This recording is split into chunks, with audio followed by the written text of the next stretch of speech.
আসসালামু আলাইকুম। আমি ইবনে খালিদ হৃদয়। আমাদের আজকে হচ্ছে প্র্যাকটিক্যাল ক্লাস নকশা বন্ধুরপাড়া দাখিল মাদ্রাসার সপ্তম শ্রেণীর কৃষি শিক্ষা। তো আমাদের আজকে প্র্যাকটিক্যাল ক্লাসের ব্যবহারিক বিষয় হচ্ছে আমরা আজকে কম্পোস্ট সার তৈরি করে সেটা আমরা আজকে টবে আমরা সেটা প্রয়োগ করি। তো আসলে এটা আমাদের ছাত্ররা মিলে করেছে, আমাদের সপ্তম শ্রেণীর পুরা ক্লাসের সকল ছাত্র মিলে মোটামুটি এটাতে ক্রেডিট ছিল এটার। তো এখন আমি আসলে আমার ছাত্রদের সাথে একটু কথা বলবো। তো কথা বলবো প্রথমত আমি আগে শুনতে আমার নাইনের সাথে যেহেতু কম্পোস্ট সার সাধারণত দুইভাবে তৈরি করা যায়। প্রথম হলো স্থূল পদ্ধতি আর দ্বিতীয় নাম্বারটা হলো পরীক্ষা পদ্ধতি। এখন আমরা 9 থেকে জানবো যে আসলে সে কোন পদ্ধতিতে এই কম্পোস্ট সারটা তৈরি করছে। আমি 9কে একটু অনুরোধ করবো 9 আসার জন্য। হ্যাঁ নাইন, তুমি আসলে কম্পোস্ট সারটা কী নিয়মে তৈরি করেছো, কোন পদ্ধতি? পরীক্ষা পদ্ধতি। পরীক্ষা পদ্ধতির মধ্যে তুমি কীভাবে তৈরি করছো? প্রথমে যেহেতু এটা পরীক্ষা গঠন করতে হবে তার জন্য একটা স্থান নির্বাচন করেছি। উঁচু স্থানে 3 মিটার দৈর্ঘ্য 2 মিটার প্রস্থ 1.2 মিটার গভীরতা সম্পন্ন সারি পরীক্ষা করেছি। আচ্ছা, তোমার সাথে কেউ কি সাহায্য করেছে? ওমায়ের। আমি আবার ওমায়েরকে বলবো আসার জন্য, যেতে পারো যেহেতু।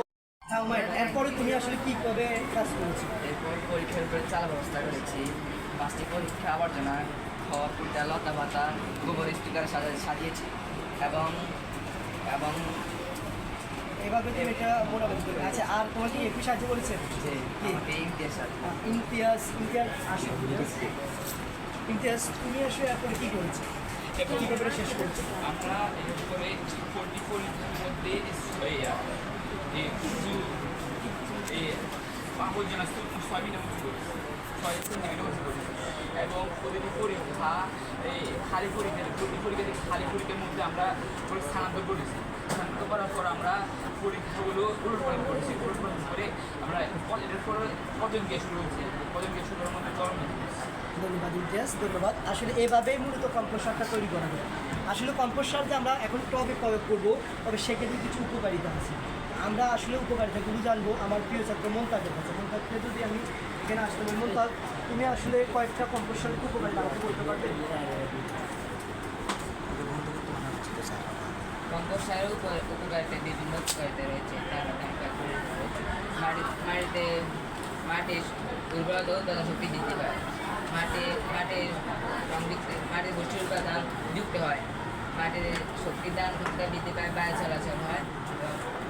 ধন্যবাদ মন্তাজ। এখন আসলে আমরা প্র্যাকটিক্যালি এটা প্রয়োগ করবো। কয়েকজন ছাত্র মিলে আমাকে একটু হেল্প করো, কয়েকজন ছাত্র আসো। যেহেতু এটা আমরা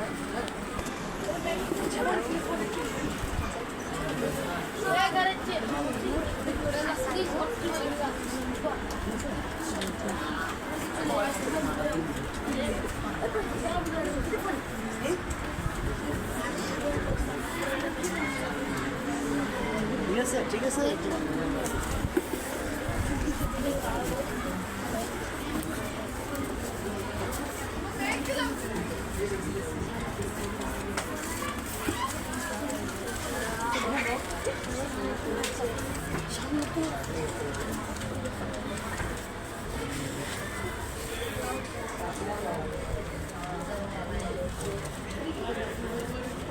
ধন্যবাদ।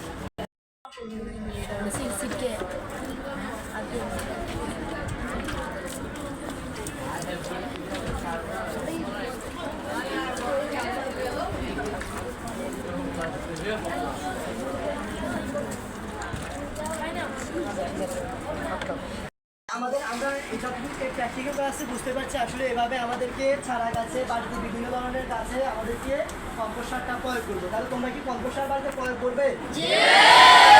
সবাই মাথায় রাখবে। বাসায় সবাই পরিবারের কাছে এই বিষয়টা শেয়ার করবে, তাহলে তোমাদের মোটামুটিভাবে আমাদের যে প্র্যাকটিক্যাল একটা এগ্রিকালচার আসলে কৃষির যে একটা ব্যবহার, সেটা পুরোপুরি ব্যবহারটা হবে। এই পর্যন্ত আমাদের আজকে প্র্যাকটিক্যাল ক্লাস শেষ হলো। সবাইকে ধন্যবাদ।